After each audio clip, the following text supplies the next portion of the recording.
Hello mga kaibigan ng mga kabarya.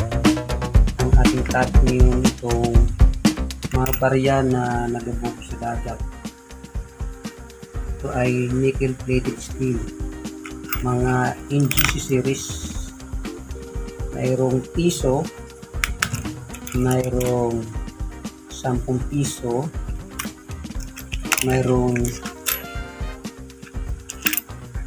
5 piso mga kaibigan. Ito po ay nababad sa dagat at ginawa ito mula year 2017 to 2021. Yung ganitong klase ng generation currency.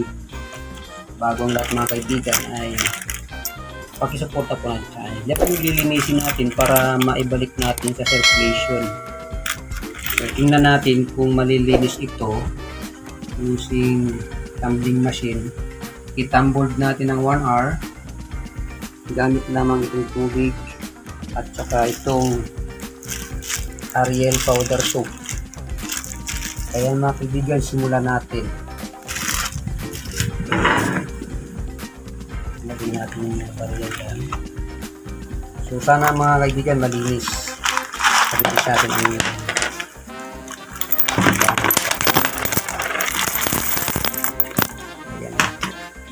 hindi na natin mga kaibigan lalagyan ng mga buhangin para maiwasan yung katas-kas ng kanyang surface. Ayan na po mga kaibigan.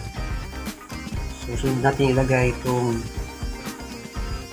tubig.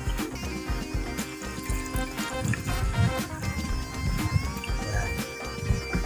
Ganyan lang karami mga kaibigan para makamove yung mga points pag-ikot. Tapos susunod natin itong Ariel.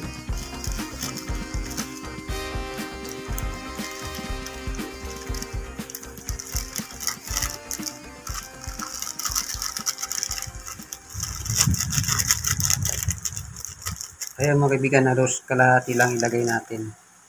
Sobrang dami naman. So yan mga kaibigan, paikutin natin sa tumbling machine. Tapos tatakpan natin mga kaibigan at paikutin natin ng 1 hour. And isara po natin ng tight para wag umawas yung tubig. So mga kaibigan, tunghayan hanggang mamaya kung ano magiging resulta nito. Para malaman natin kung epektiba yung Ariel sa paglilinis ng maduming barya galing sa dagat. And don't forget to subscribe mga kaibigan sa ating channel tungkol sa barya ng buong mundo, Pilipinas, treasure, saka mga jewelry. So ayan mga kaibigan, lagay na natin sa ating tumbling machine. Paikutin muna natin. Dito natin sa 1 day. Tapos yan, umiikot na siya mga kaibigan. Kasi lagay natin ito.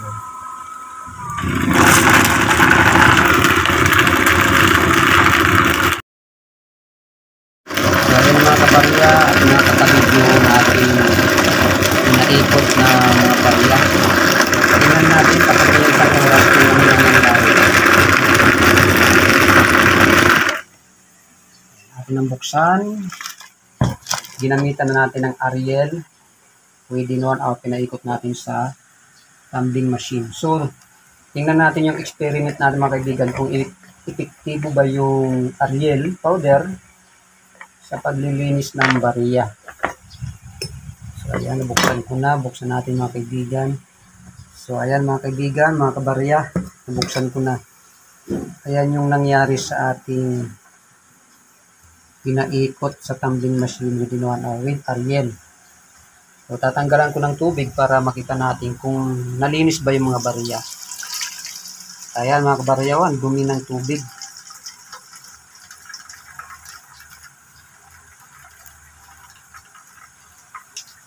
Ayan.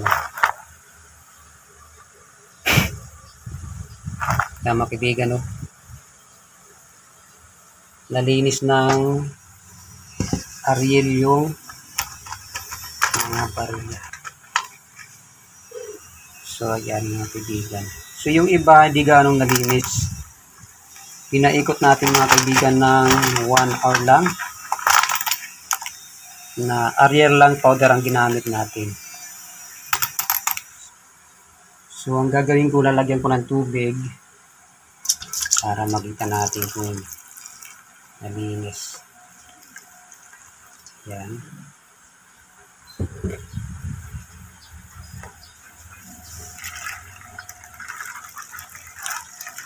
So ayan mga kaibigan, ang itim ng tubig.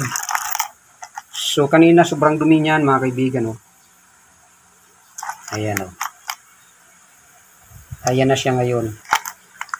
Medyo luminis. So ang gagawin ko, ililipat ko siya dito sa lalagyan na tubig.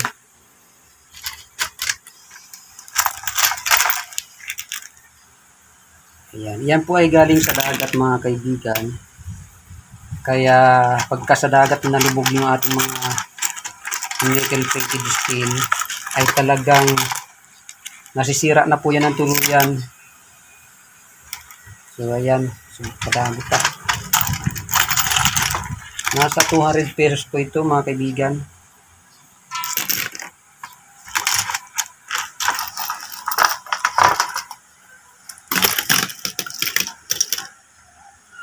Ayan.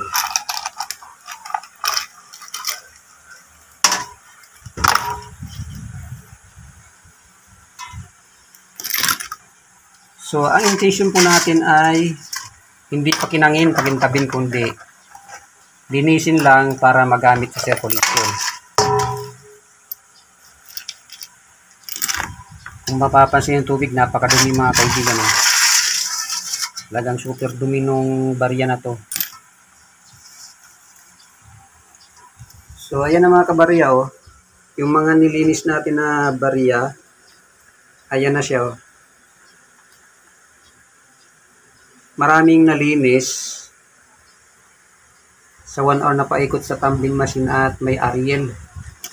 So ayan, oh. At meron ding hindi gaanong nalinis sa sobrang kapit ng dumi. Ayan, ang iba mga kaibigan ay magagamit na natin pangbili. Ayan, wala po yung nilagay na muriatic acid. Yan po ay plain lamang na tubig saka Ariel, tapos pinaikot sa tumbling machine in 1 hour.